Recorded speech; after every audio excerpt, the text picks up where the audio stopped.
Now you might be watching this video because you're wondering, is it too late to buy the ZV-1 now the ZV-E10 is released? Is the ZV-1 in some way redundant now? Because, you know, we all need a new camera like every 6 months, right? Wrong. We all know good content is more about the story and more about how you present yourself rather than necessarily the camera you're using. I've taken photos on this, I've shot some B-roll and videos, all with this camera, which I think look fantastic. And in this video, I'm going to be talking about why I bought this and some of the features that I really like. So, let's get started. So the first thing, and I think this is actually really important that a lot of people miss about this camera, is the minimum focus distance on this lens. So at 24mm, when you're on your widest, you can get as close as 5 centimeters to focus, and that is insane. Now if you're someone that does a lot of product reviews, being able to hold something that close up to the lens and it be in focus is really essential to show some product features. But even if you're not doing products, even if you're just someone that wants a camera to film random stuff,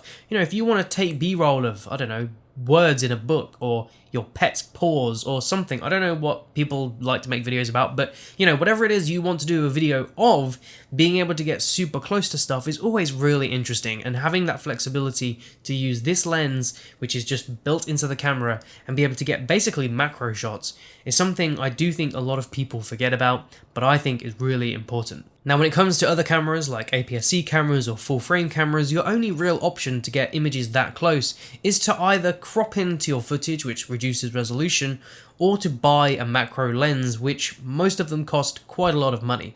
Obviously you can get macro adapters, but think how many extra steps are involved in that. You have to buy some extra stuff, put it on the lens you've already got, then, you know, you usually get a bit of a reduction of quality with filters and adapters, whereas the ZV-1, 5 centimeters minimum focus distance. Honestly brilliant.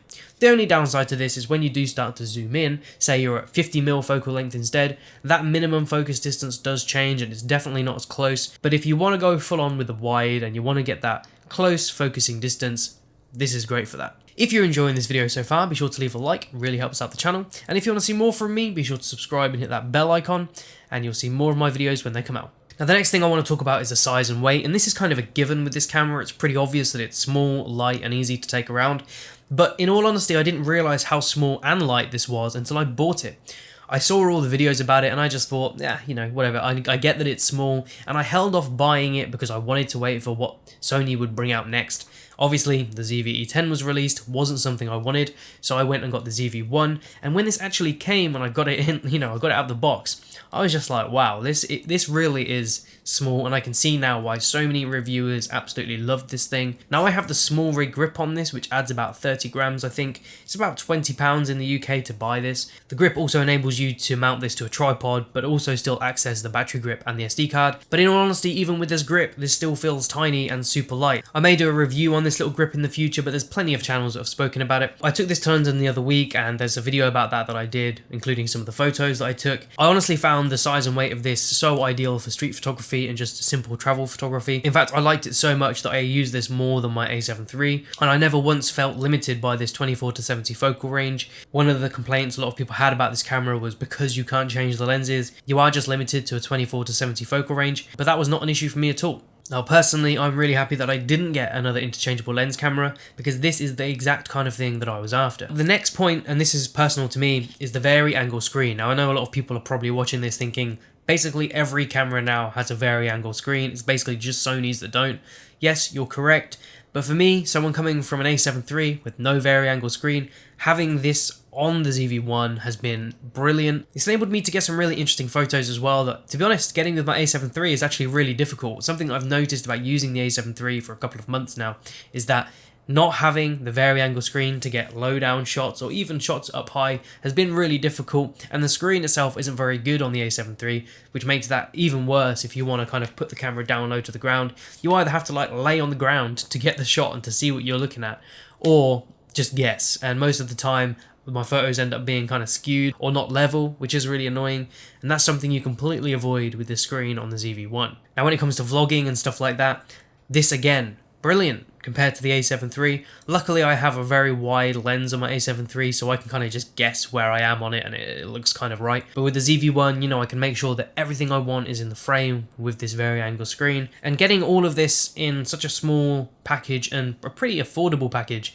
is what really appealed to me. And when I got this mainly for B-roll and extra content, the great thing about it is just being able to flip it out, get the content I need, pack it away, job done. Now, point number 4 is the autofocus. Now, again, this is another thing where people may say, Jack, we all know that Sony's autofocus is good. Yeah, I know, but I didn't know how good it was on the ZV-1. And again, I saw the reviews when it came out and I saw videos about it. And I saw plenty of videos of people testing this autofocus.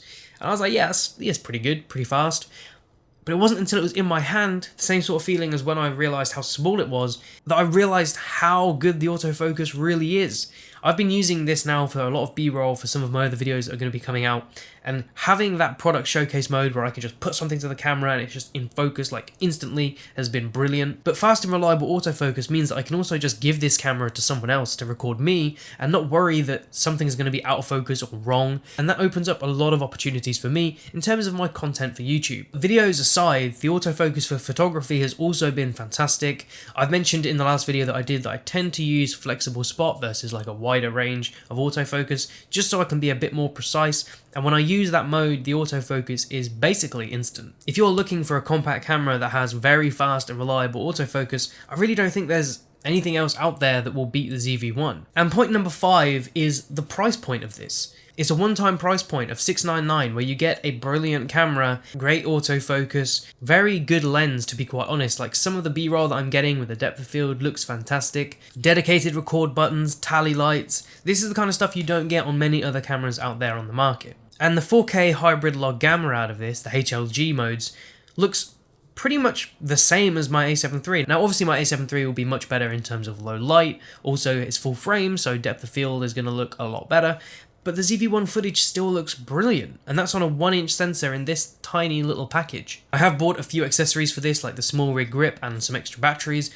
but to be quite honest I don't see myself buying anything else for this, which means that in all, this has come to around £750, give or take, which makes this an incredibly affordable and great investment in terms of making content on YouTube. If I'd have bought the ZV-E10, for example, a lot of my money would have been spent on buying extra lenses, probably some kind of stabilizer because the stabilization is awful. Whereas with this camera, I feel like I'm good to go now. That's it. I have the grip, I have some extra batteries. What else do I really need? This works fine for me. And in terms of that wide angle issue that a lot of people have, I have one of those Joby Gorilla Pods, and that adds an extra bit of reach for me, which makes this 24mm no problem for my vlogging and any kind of footage I want to get.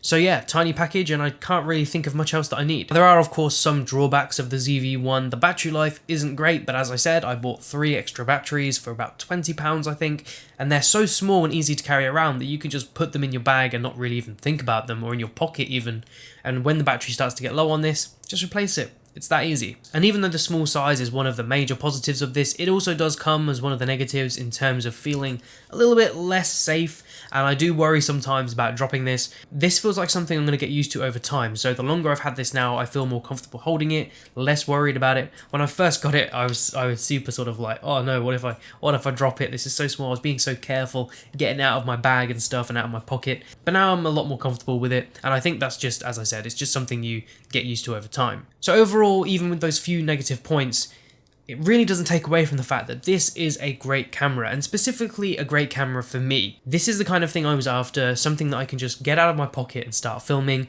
No need for lenses, and no need to worry about any extra stuff. It's just here, this is it. This is all I need. I can go out, I can film B-roll, I can take some nice photos if I need to, if I don't want to carry around my big camera. And that's pretty much all I have to say about this. If you've enjoyed this video, be sure to leave a like, it really helps out the channel. And if you have any comments or questions about the ZV-1, feel free to leave them down below, and I'll get back to you as soon as I can. If you want to see more from me, be sure to subscribe and hit that little bell icon as well, then you'll be told when I upload something new, and hopefully I'll see you in the next one.